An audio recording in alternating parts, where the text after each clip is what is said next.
Hey guys, what is up? Public here back with another video, and today I wanted to kind of do a recap video of everything that's changing for Shadow Priest inside the War Within.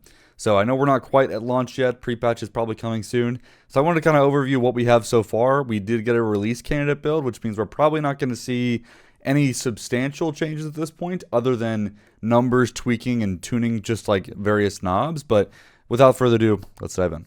Alright, so the first thing to dive in is kind of in the class tree, which is probably where we saw some of the most changes that we're going to see going into the War Within. So when you hit pre-patch, you're going to notice a couple big differences here. The main one for Shadow, in particular, is all of the Mind Games points are removed from the bottom right section of the class tree. Now, Mind Games technically is still in the game. It's actually over here as a PvP talent. But if you don't care about War Mode or PvP stuff, you don't take Mind Games anymore. You don't have that interaction, and the two nodes right below it are also reworked as well. So this is the first big change, which is kind of, we are losing a button, so to speak, in our rotation, so it is a little bit less bloaty, although, you know, we didn't press Mind Games that often anyway, so not that big of a deal. So that's the first pretty large change. And then with that, we have 3 new nodes, which I've already talked about in an earlier video. If you haven't seen it, go check that out. We have Cauterizing Shadows, which is just like a heal off of Shadow Word Pain expiring, the target dying, or if it gets refreshed. Right now, the heal amount is still pretty low, but we'll see if that gets buffed up. Then you have Manipulation, which is another DR that we have available to us, particularly as long as the spell being cast at you is coming from an enemy that has Shadow Word Pain.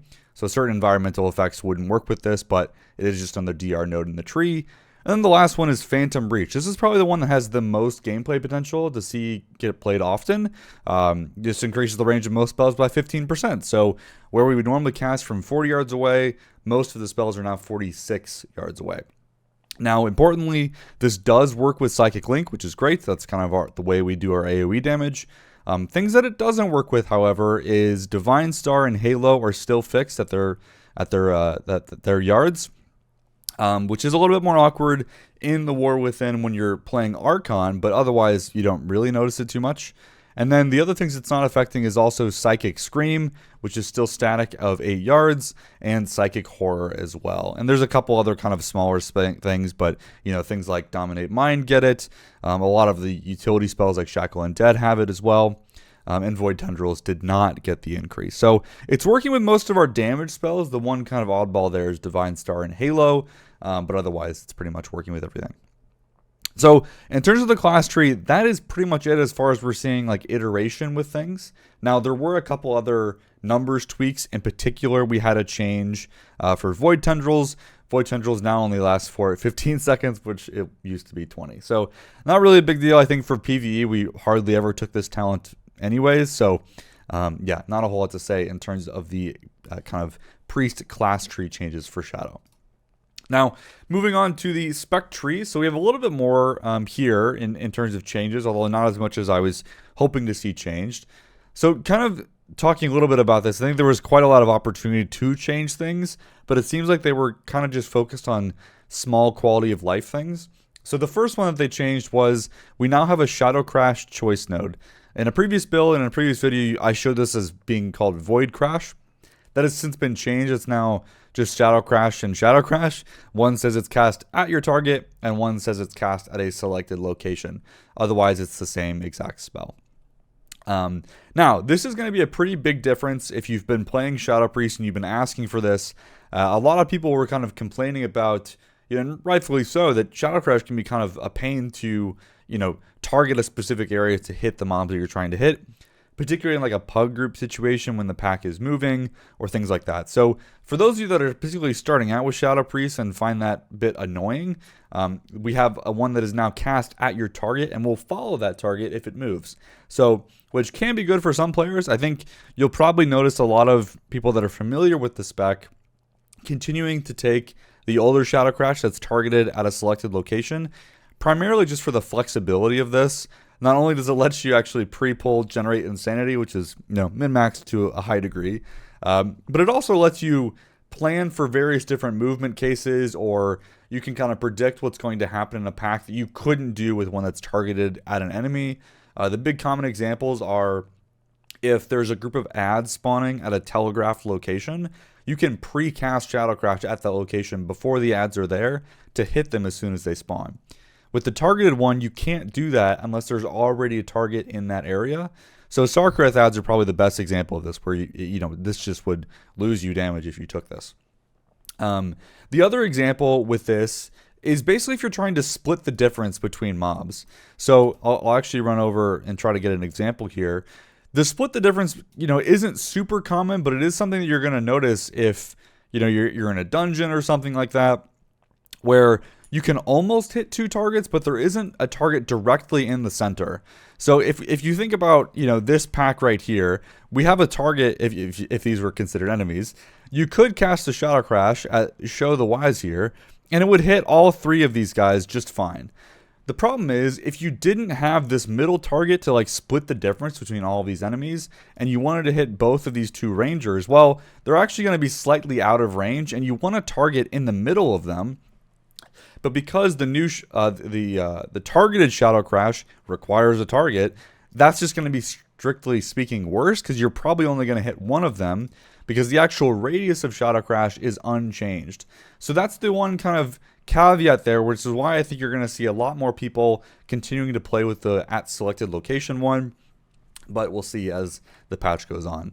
They could definitely make some changes here by just, making the size bigger. I think that'd go a long way to helping out with some of these problems. But, we'll see if they end up doing anything. Okay, and then the other change, and really the last one to bring about besides going into the hero talent changes, is they made a change to Surge of Insanity, particularly Mind Flay Insanity. So they actually changed Mind Flay Insanity to be faster. So what this means is it's now dealing damage every half second for 2 seconds, and before it was doing damage every 0.75 seconds for 3 seconds. And the Insanity generation is now 12 Insanity over the duration, where it was 16.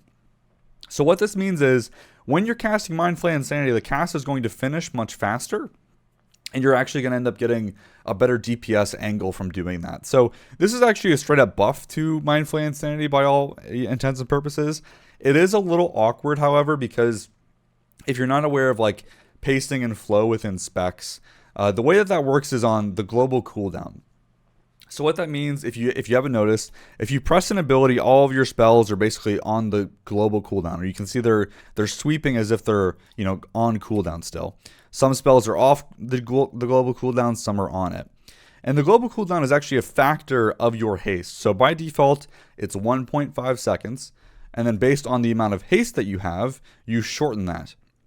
So for me, I have 24% haste, so that means it's 1.5 times 1 minus 24. So it's much faster. So what that means is, for a spell like Mind Flay Insanity, if we go back here, they've actually shortened it to be a 2-second cast. So that means it's 2 seconds reduced by haste.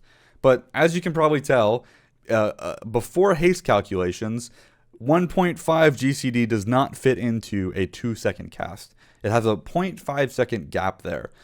This makes it a little awkward when you're like in the middle of the rotation and you're kind of chaining between spells. You're going to now hit awkward moments of time where the appropriate thing to do is actually to wait for the next action to occur, because Surge of or Mind Flay Insanity is no longer a factor of a GCD.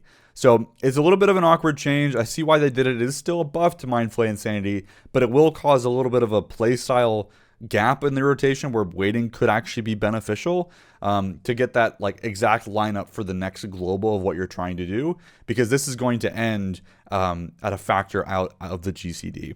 The kind of the thing that made this feel okay before is that it was a 3-second cast, which was slower, but 1.5 times 2 is 3. So it was exactly 2 GCDs worth in length, and they kind of didn't fully shorten it all the way down.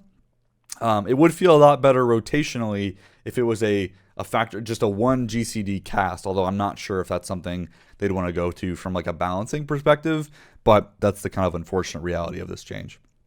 So going into the War Within, aside from all the hero talent stuff with Void Weaver and Archon, which I've already done videos about if you haven't checked out, starting off with pre-patch, this is all that we're going to get access to is the Shadow Priest. These are all the changes that we have for priests. Let me know what you think, and I'm also kind of curious, what were you guys hoping to see change with Shadow Priest going into the War Within? It doesn't look like we're going to see a whole lot of that for 11.0, but it's certainly possible that we might see that in 11.1 or a future patch. So just curious what you guys were interested in. But that's all we have for this video. Big thanks to everyone that supports me, and we'll see you in the next one.